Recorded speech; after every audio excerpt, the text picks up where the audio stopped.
de uns grupos novos que estão surgindo, e super legal, tem novas tecnologias, novas maneiras de você interagir, mas de repente você olha e cadê aqueles professores, né, que a gente ouve tanto falar?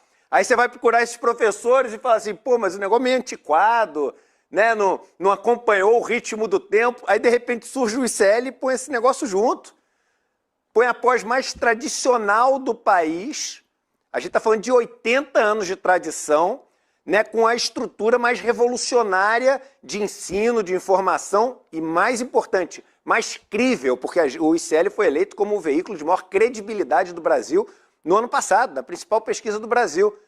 E aí vem uma pós-graduação com reconhecimento do MEC, mas era ainda ali uma aposta para quem estava entrando. A primeira turma é uma aposta. E a turma está apaixonada com o que está vivendo. Então a gente vai ter essa aula do GECE. No final da aula do GECE, eu vou apresentar para todos e todas aqui o programa da nossa pós-graduação para essa segunda turma que está começando. E aí depois eu e GECE, que já está aqui conosco, né? O nosso grande, eu falo que ele é o nosso reitor do ICL, né? Porque o ICL, desde o começo, tem ali toda a orientação, tem ali a experiência, tem toda a massa cinzenta do GECE à disposição da construção dessa comunidade. Então, a aula do GECE, a apresentação da pós para vocês poderem entrar hoje na pós-graduação e depois esse debate meu com o GECE. Algumas informações importantes para vocês. A gente abriu as inscrições para essa pós algumas semanas atrás. Hoje a gente faz o lançamento oficial com uma super oferta para todo mundo que está aqui poder aproveitar, mas essa turma de pós já tem em torno de 500 alunos e alunas.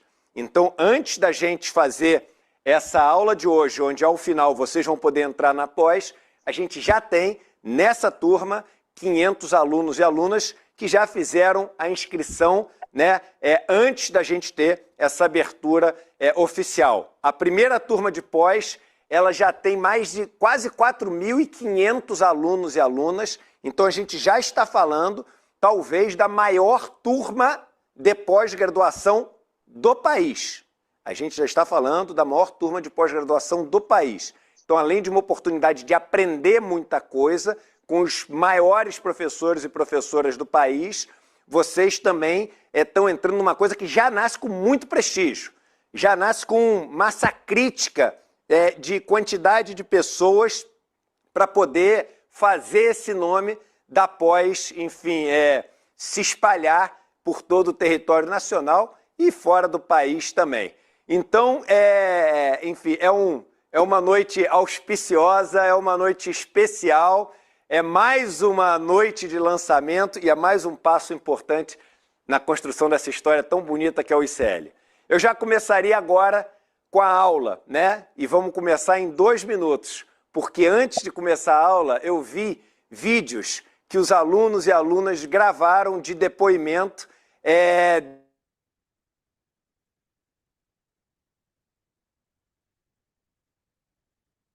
dos videozinhos, né? Um vídeo que demora menos de... Meus amigos, eu sou Gessé Souza, sou sociólogo e escritor. Estou aqui para dar uma aula degustação para vocês sobre a nossa pós-graduação ICL FESP São Paulo, repensando o Brasil. E o nome dessa aula vai ser, muito sintomaticamente, porque a nossa elite odeia o povo brasileiro. Esse é o tema que nós iremos discutir hoje.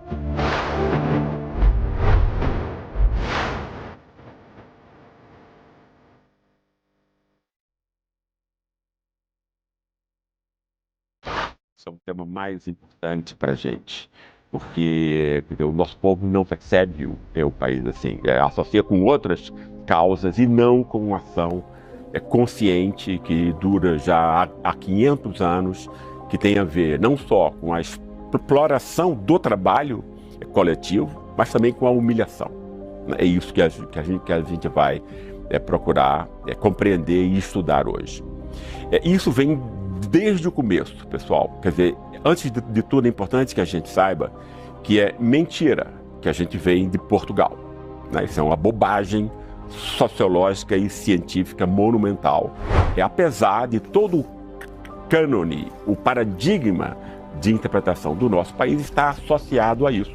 O fato de 207 milhões de pessoas acreditarem nisso, não significa que isso seja verdade. Isso é mentira. Por quê? Facilmente explicável. Nós, seres humanos, somos construídos pelo estímulo de instituições, família, etc., cultura, escola e tal.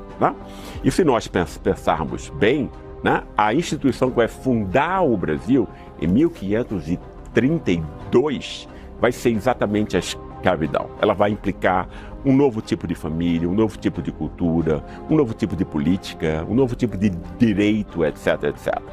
Tudo vem da escravidão. A escravidão não existia em Portugal. Então a gente pode estar falando português, gostar de comer bacalhau e sardinha, torcer pelo Vasco da Gama ou a Portuguesa de Desporto, que isso não nos faz português. Os portugueses que vieram para cá se tornaram outro tipo de gente, outra pessoa.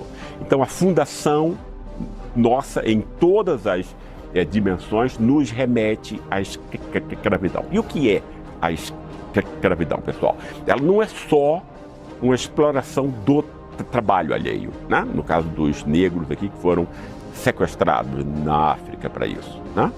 Ela tem a ver com um processo, senão você não tem a reprodução da escravidão, um processo de humilhação. O que é que isso significa? Você tem que fazer com que a pessoa que você está oprimindo reconheça que ela é inferior a você. Se você conseguir isso com sucesso, e a nossa elite conseguiu com inaudito sucesso, um sucesso maligno, mas que foi extremamente bem realizado, em termos pragmáticos, Você conseguiu, você segue, uma elite que consegue entrar e assaltar o nosso bolso, hoje em dia, todos os dias, exatamente porque nós fomos humilhados e a gente se aceita como sendo inferior. É isso que a gente vai discutir hoje. Então, essa elite que começa em 1532, ela vai o quê? Ela vai entrar, ela vai colonizar o Nordeste brasileiro, com senhores e escravos, no caso. Você vai ter aí o quê?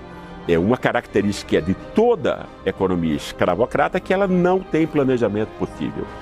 Você não está num capitalismo desenvolvido, onde você pode sopesar os insumos, etc., que você vai gastar, etc., com o que você vai receber. Esse cálculo não existe. Então você não tem inovação tecnológica, você não tem investimento nisso, etc. Ou seja, é algo que a produtividade é restrita por conta disso. Por conta disso, o trabalho livre vai, séculos mais tarde, substituir em todos os lugares a escravidão semi-industrial no campo. E isso faz o quê? Isso vai treinar essa elite no saque de curto prazo. Se ela não consegue planejar, se ela não consegue jogar para frente as coisas, dizer o que é que deve deixar de fazer, o que tem que fazer melhor ou de outra maneira, esse cálculo não existe. Ela quer botar no bolso, no tempo mais breve e curto possível, o que ela possa retirar dos outros, da sociedade, dos escravos antes e dos trabalhadores hoje. Então isso vai explicar que a nossa elite, até hoje, não consegue montar o quê? Um projeto nacional inclusivo. Todas as elites do mundo fazem isso. Quer dizer, as elites vão ficar com a parte maior do bolo a ser distribuído para todos, mas ela vai construir um bolo, que alguém vai ficar ali com parte para que não morra de fome, seja gente, etc., tenha alguma dignidade. É isso que as elites fazem, quando o país dá certo. A nossa elite não tem nenhum projeto nacional. O único projeto nacional é da nossa elite e é o projeto de encher os bolsos, de assaltar o país, assaltar o país e os trabalhadores. Nunca teve, exatamente isso que nós iremos ver, nenhuma tentativa nesse sentido. Depois da escravidão colonial, né, que envolvia coisas como você enganar os negros, né? Por exemplo, lá na mineração de Minas Gerais, era dito aos negros que quando eles descobrissem ouro, eles poderiam ser alforriados, etc. Isso foi uma enorme mentira. Os negros foram, enfim, mandados para serem vendidos em outros lugares, como mercadoria, ou seja, o engano, a maldade, etc., faz parte desse espírito, né? E isso não muda até hoje, né? Com a passagem do Brasil colonial para a República, no caso a República Velha, né? Nada disso muda, né?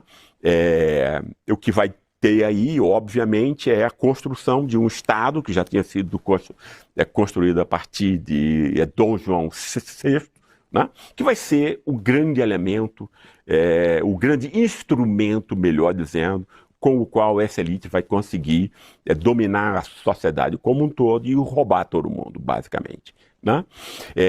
Desde 1870, etc., né, a gente vai ter aí já o domínio da elite paulista, que é a elite mais importante entre nós. Ela vai tentar se pôr como ares modernizantes, etc., né? Porque ela vai introduzir o trabalho livre, né? Mas isso é só uma aparência, né? A continuidade é perfeita. Ou seja, é uma elite que vai usar o orçamento público, que todo mundo produz, não para a maioria, mas para garantir os preços do café, que era só essa pequena elite que ganhava, produzia, etc. Ou seja, já a partir do século XIX a gente tem, né, uma riqueza que vai ser construída, antes de tudo, pela posse do Estado. O Estado é o negócio da nossa elite, né? E para que ele precisa do Estado? Ora, para assaltar todo mundo, parecendo que isso é legítimo, né? Hoje em dia você tem que controlar o Banco Central, o Congresso Nacional, os Arthur Lira da vida, e você tem uma grande imprensa para mentir para você. É assim que você consegue assaltar todo mundo e ninguém perceber, né? Na República Velha, nada disso era necessário. Por quê? Porque as pessoas sequer votavam, era uma pseudo-democracia. Normalmente, no máximo, 2% das pessoas votavam. E mesmo assim, esse resultado eleitoral era refeito, né? Era fraudado a bico de pena, como existem 1000 exemplos nesse período.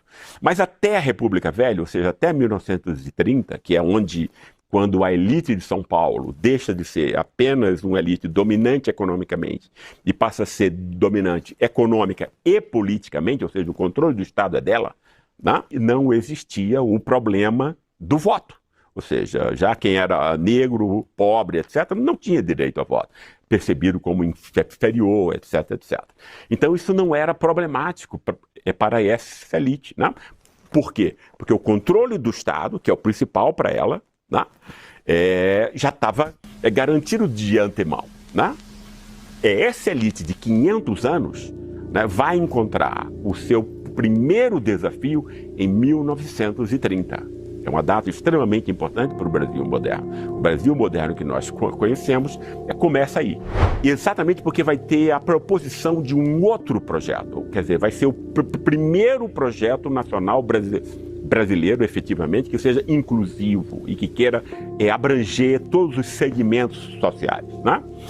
Getúlio, para conseguir isso, né, ele vai não só mudar a economia, ele vai construir o que Karl Marx chamava de setor 1 da economia, né, energia, cimento, etc. e tal, aço, né, que vai ser extremamente importante para que você tenha com Juscelino Kubitschek, mais tarde indústrias de automóveis, de autopeças, de eletrodomésticos, etc. Isso tudo é construído por Vargas, né? A Petrobras é construída por Vargas, etc.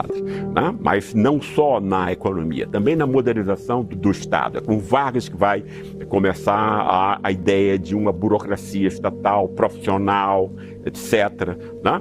Vai ter a construção de agências estatais que existem até hoje, como ilhas de eficiência, etc.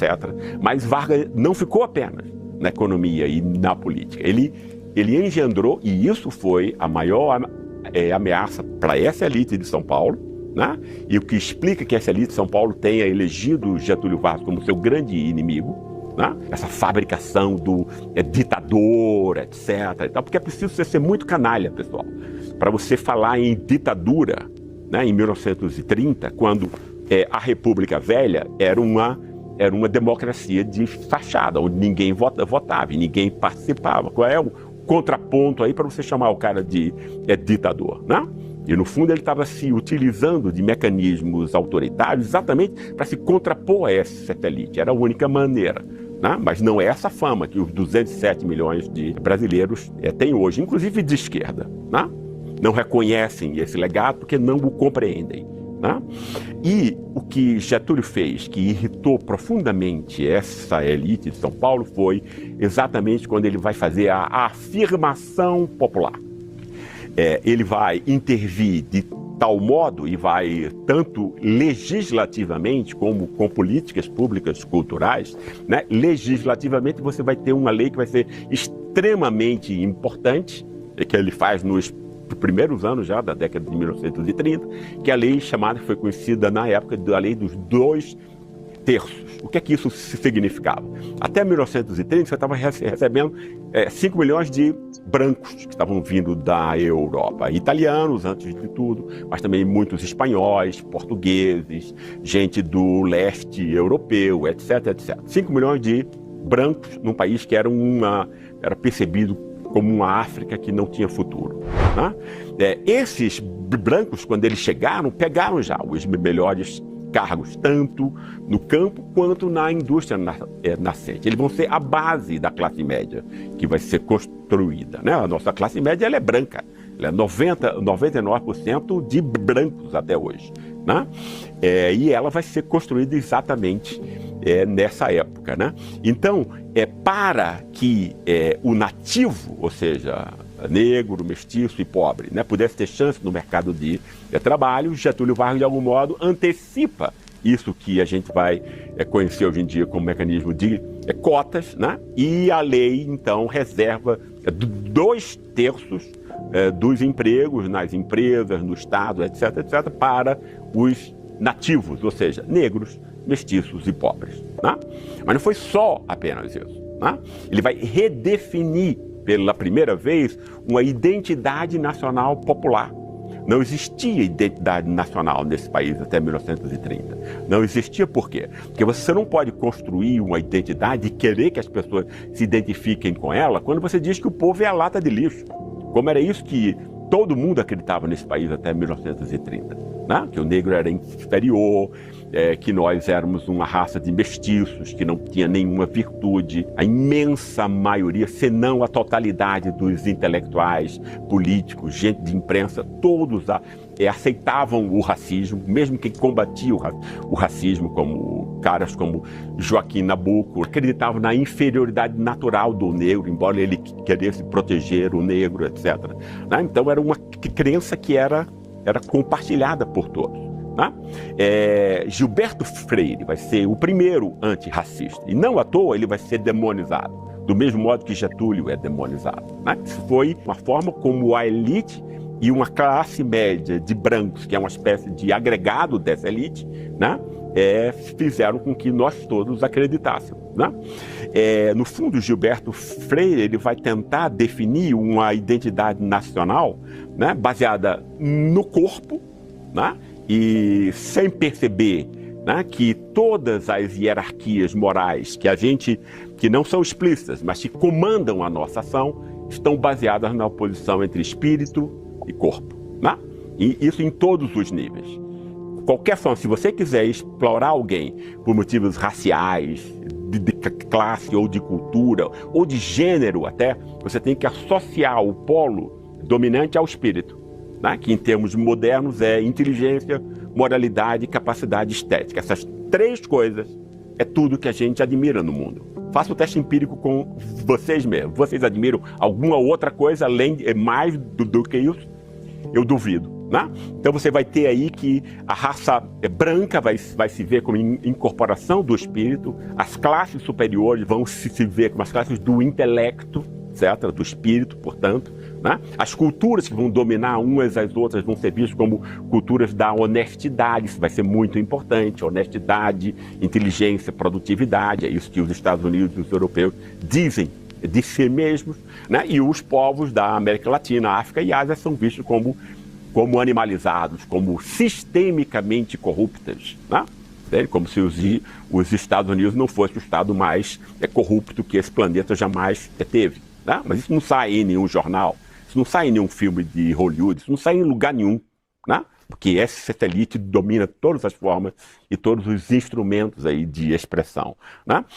Apesar de Gilberto Freire não ter criticado essa relação, né, espírito-corpo como uma mentira, né, ele vai aceitar, portanto, que o povo brasileiro representa o corpo, né, mas ele vai construir virtudes ambíguas no corpo. Né? Quer dizer, o corpo sempre foi percebido no Ocidente como o pecado, era aquilo que você tinha que evitar, sexo, agressividade, etc. Você tinha que controlar isso pelo espírito para que você pudesse ser salvo, por exemplo, no cristianismo. Né? Isso continua no mundo secular.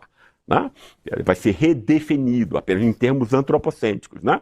Em vez de caminho para Deus, vai ser inteligência, moralidade e capacidade estética. Né? Gilberto Freire vai então ver esse corpo, que ele não vai ter a força, né, de dizer que é o polo positivo, em contraposição ao espírito, até porque ele não percebia isso, né? Mas ele vai tentar o quê? Ele vai tentar espiritualizar o corpo, né, de alguma maneira. Ele vai construir o corpo como um campo de virtudes ambíguas, né, porque elas têm uma parte positiva e uma parte inevitavelmente negativa pela própria associação com a animalidade, especialmente os afetos. Né, afetos, sentimentos, etc., são coisas que a gente enfim, tem em comum com a maior parte dos animais. Né? É isso que animaliza. O grande filósofo alemão, Nietzsche, ele tem uma frase que é lapidar nesse sentido, que o ser humano, para ele, é uma corda, um fio estendido entre o divino e o animal. Isso é perfeito, é exatamente isso. Né? E para dominar alguém, você tem que dizer que ele faz parte dessa dimensão animalizada. Mas Gilberto Freire tentou montar virtudes nisso. Ele via o corpo como celebração da sexualidade, aí o povo brasileiro vai se ver como muito mais quente e sexualizado que os outros povos, frios, etc, etc. Isso é uma crença popular extremamente generalizada. Entre nós, as nossas festas vão ser festas da celebração da sexualidade, como o carnaval, etc. Né? Também a coisa da hospitalidade, receber bem o estrangeiro, o outro, vem da mesma dimensão. Né? Gilberto Freire vai criar o imaginário nacional, né? E toda vez que a gente pensa de modo positivo em brasilidade, a gente vai estar lembrando de Gilberto Freire. É isso que Glauber Rocha, o tropicalismo de Caetano, etc. e tal, quem vocês pensarem, né? Não estão inventando nada novo, estão tocando de novo nessa corda que foi aventada e construída por Gilberto Freire. Getúlio Vargas vai pegar essa ideia, não importa nada que os dois mal se conhecessem, que eram inimigos políticos, isso é fofoca, não tem nada a ver um negócio com o outro. O que importa Vargas precisava afirmar, fazer uma afirmação popular para montar uma nação como ele queria, pujante, industrial, inclusiva, etc, etc. Inclusiva de quê? Do povo pobre mestiço e negro, antes de tudo. Né? Então ele vai usar essas ideias de Gilberto Freire, que vão afirmar o negro. Vai se construir no período Vargas, inclusive, né? Ministério da Propaganda, etc. E a tentativa aí é de você montar o samba, a música, o futebol como praticado pelos negros, etc. As duas grandes paixões nacionais, portanto, né? Como sendo contribuição do negro a singularidade nacional e tal. Quando você diz que aquele negro que estava na lata de lixo, ele pode contribuir para uma civilização nova, importante e interessante, você está dando dignidade a esse cara, você está humanizando, está rehumanizando aquele cara que foi animalizado. Quem fez isso é pouquíssimo compreendido, né? Foi exatamente Getúlio Vargas. Né? Então você tem aí o quê? Uma luta cultural, além da luta econômica e política. Né? E quando essa luta cultural foi extremamente bem sucedida, o samba do malandro deixa de ser o samba do malandro, se torna o samba do trabalhador, ou seja, ele estava tocando em coisas que tem a ver com o cotidiano das pessoas, né? Que as atingia no seu âmago. Né? Isso fez o quê?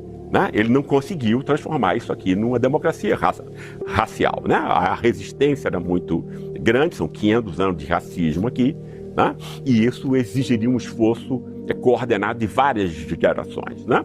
Mas ele conseguiu o quê? Ele conseguiu interditar o racismo explícito na esfera pública. Né? Getúlio Vargas, com a sua política de afirmação popular e afirmação da cultura negra e africana entre nós, como sendo o principal pilar da nossa singularidade, o sal e a pimenta nossa, né, que não seja mera imitação europeia e dos americanos, foi algo extremamente importante. Isso fez o quê? Aquele racismo explícito até 1930, né, que existia entre nós, ele vai ser mitigado.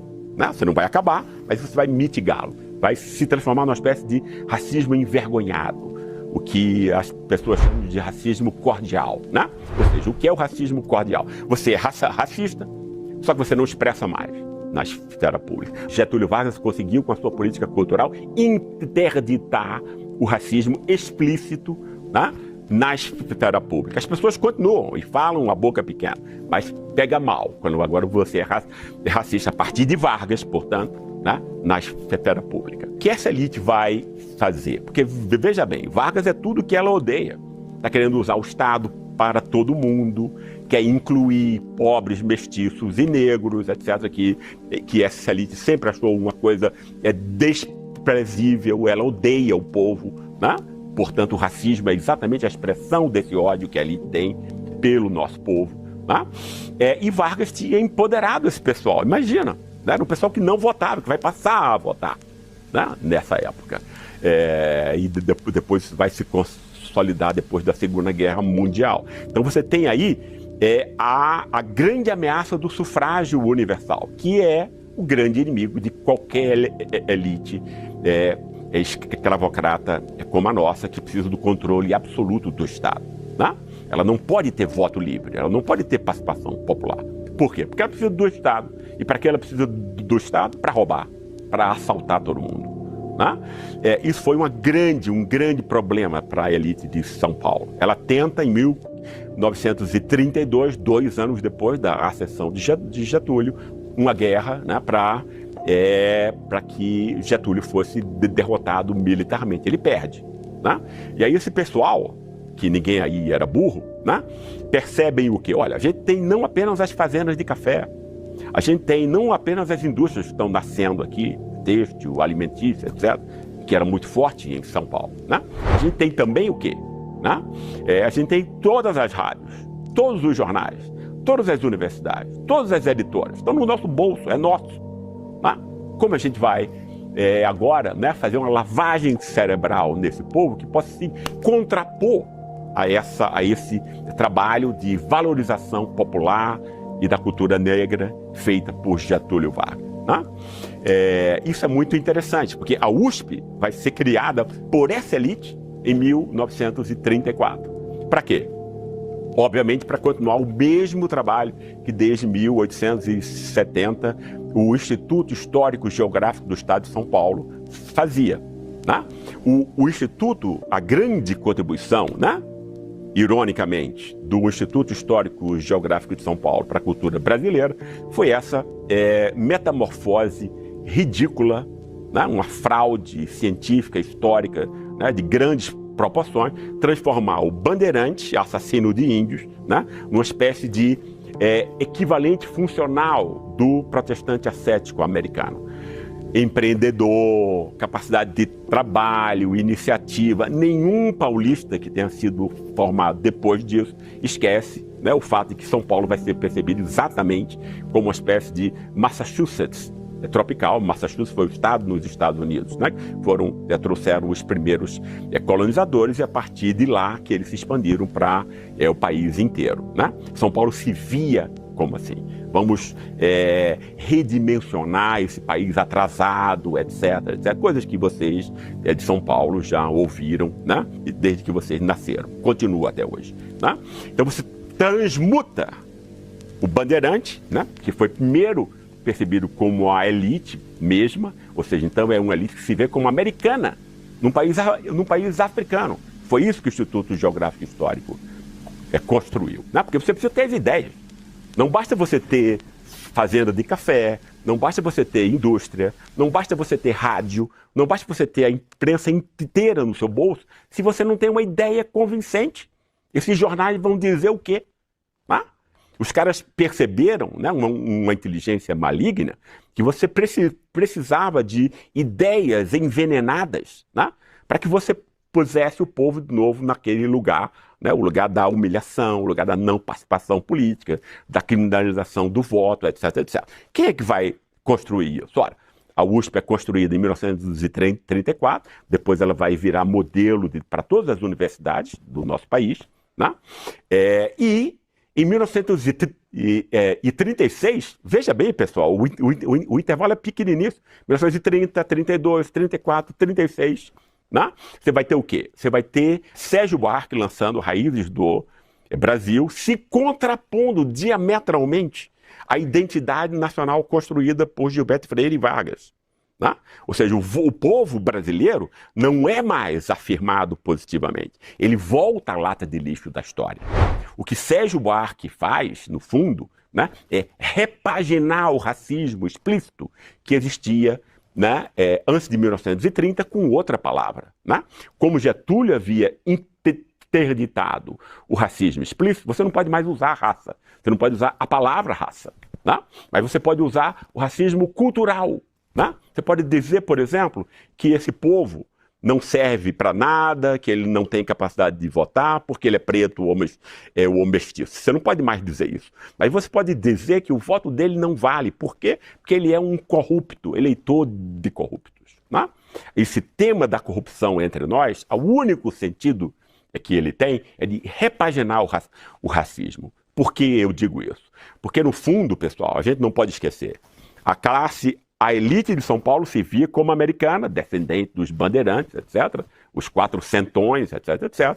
A classe média branca que se constituía era toda de origem europeia, e esse pessoal não se via, como não se vê até hoje, parte desse povo mestiço e preto. Quer dizer, quando Sérgio Buarque dizia o povo brasileiro é corrupto, vem de uma corrupção desde a Idade Média em Portugal, etc., que é uma bobagem enorme, não podia ter sequer corrupção na Idade Média, não tinha noção de bem público, não tinha nada, né? Mas enfim, a gente engoliu mais essa mentira. Hoje em dia 207 milhões de pessoas foram imbecilizadas por esse tipo de discurso, etc., que precisa denunciar, portanto. Né?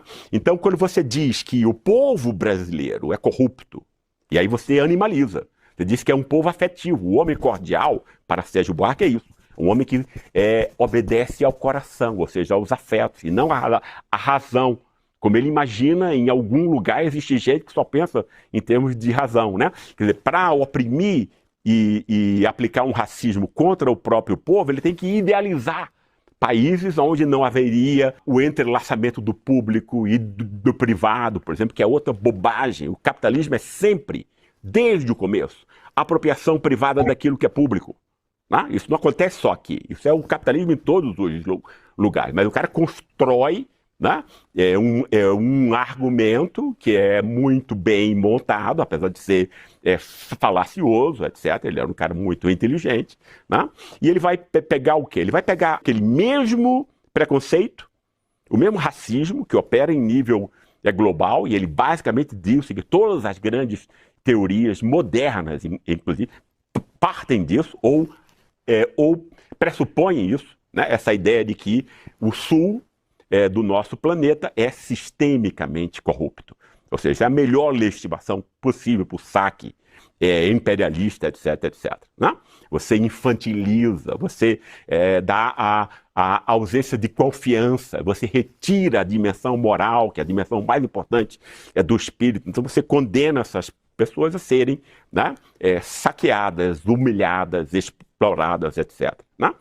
Sérgio Buarque vai possibilitar o quê? Que agora, esse mesmo esquema que funciona no nível planetário, possa funcionar também dentro do nosso país. Né? Vai ter uma elite que vai se pensar como americana, empreendedora e tal, para parar a sua virtude. Né? Vai ter uma classe média de brancos de origem europeia, que vai se ver como europeu. E isso acontece até hoje, pessoal. Né? O trabalho que eu fiz para o livro Pobre de Direita, no Sul e no interior de São Paulo, comprova isso sobejamente. Né? O pessoal nunca se viu como brasileiro, nunca se viu parte dessa África e tal, né? Que é o restante do Brasil. Né? Então, quem vai ser efetivamente corrupto e eleitor de corrupto vai ser o pobre, o preto e o mestiço. Né? Isso significa o quê? Isso significa dar à elite tudo o que ela precisa. Né? A elite quer controlar o Estado. Né? E aí o grande inimigo para você controlar o Estado é o sufrágio universal. Né? Porque uma maioria é pobre, 80% é pobre, né? E antes era mais ainda. Né? Se esse pessoal, né, inadvertidamente eleger alguém para o comando do Estado, a elite tem o quê? Tem agora não só todos os jornais, todas as rádios, todas as editoras, todo o mecanismo simbólico, toda a indústria cultural nas suas mãos e no seu bolso. Ela tem agora o quê? As ideias envenenadas, né? Para que possa ser bombardeadas 24 horas na nossa cabeça e pegar um povo que nasceu inteligente e tornar um povo imbecil, né? Que não compreende a situação no mundo, portanto, que é habitado por ideias que humilham. Né? E nós reproduzimos isso. Quando Sérgio Buarque dá isso a essa elite de São Paulo, a sua visão de mundo vai ser um novo paradigma. E ele é até hoje, pessoal. Não acredite em quem pensa que tem agora outros pensamentos, outros pensadores, etc. e tal, que fizeram outro. Não. Todo mundo segue Sérgio Buarque. Não?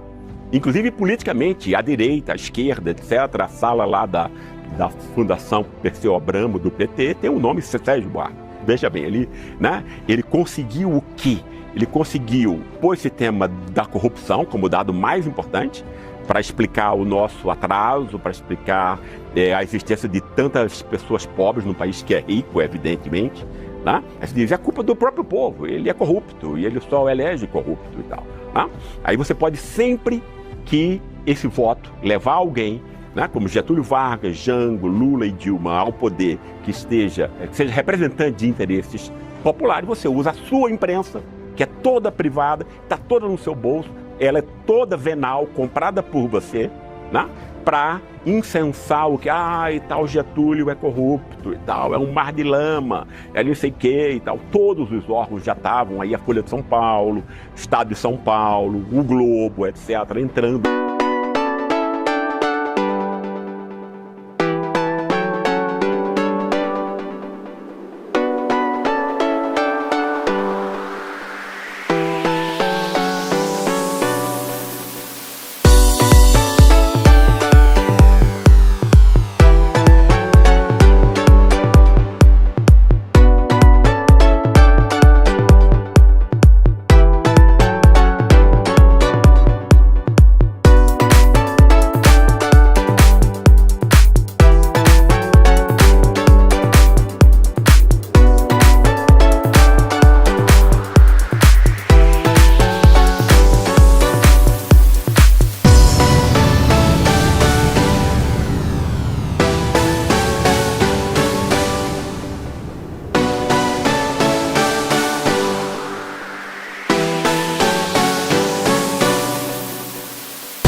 quando eu comecei a estudar Sérgio Buarque, pessoal, eu comecei a ver quem foi que o criticou antes, etc. Não tinha ninguém, não encontrei ninguém, zero.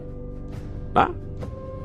Gente como Antônio Cândido e outros grandes intelectuais chegavam a dizer: puxa vida, veja como o Sérgio é um cara corajoso, ele diz as coisas, a verdade a quem doer, diz que o povo é uma lata de lixo, é uma lama, etc. Que outro teria a coragem disso? Era isso. Tá? Então você põe a ideia mais envenenada como se ela fosse científica. Tá? Isso é a dominação que essa elite conseguiu entre nós. Por conta disso a gente não vota. Por conta disso o nosso voto não vale. Né? E hoje em dia, essa elite, por conta do Estado, ela não produz um parafuso. Né? Entendeu? Quer dizer, você conseguiu acabar com essa fração industrial da nossa elite, que foi o principal objetivo de Getúlio Vargas, da sua política industrializante. Né? Hoje em dia você tem, no fundo, duas frações do capital. Uma que é a rural, né, que também tem 500 anos, e que a acumulação primitiva dessa fração continua até hoje feita do mesmo modo, é o quê? Assassinar poceiro, índio, MST, etc. Né? Fazer grilagem de terras e roubar as terras. Assassinar pobre e roubar a terra. Isso aqui o agro-pop faz, né? entre nós. Né? Teve uma área ali quase do tamanho da Itália, que jogou cinzas em São Paulo e tal, de tanto fogo, não é para fazer o quê? Grilagem para essa elite rural que é tida como desenvolvendo o país, não paga um centavo de imposto de exportação, ao contrário, por exemplo, da elite argentina, que tem que pagar 20%. Essa elite não paga nada. E ainda envenena nossos rios, nossa terra, etc. Né? E tem gente que tem a pachorra de chamar isso de agropop. Né? A outra fração, né? É impossível ser pior do que isso, mas ela é tão ruim, né? É a fração financeira. Por quê? Porque ela só assalta, né? O controle do Estado, do Banco Central, do Congresso Nacional, para evitar qualquer veleidade, né, populista do executivo, como esse pessoal gosta de dizer, né? E uma imprensa completamente mancomunada com ele, que hoje em dia é newsletter de banco, só diz o que os bancos querem ouvir. Né? Dizem, por exemplo, esse absurdo de que o juro alto é bom para o próprio trabalhador, porque ele combateria a inflação, o que é uma mentira. Né? O juro é uma decisão política, ela não é técnica, não é econômica, ela é política. Ela vai dizer o quê? Qual é o nível ou a porcentagem de roubo, ou seja, transferência de recursos de uma sociedade como um todo para meia dúzia de especuladores. E esses especuladores são americanos, na sua maioria, sequer são brasileiros. O maior banco de investimento entre nós, que é o BTG Pactual, do André Esteves, tem dos 20 maiores investidores, ou seja, o pessoal que fica com esse dinheiro, portanto, roubado do povo, 19 são americanos. Né? É para isso que esse pessoal serve.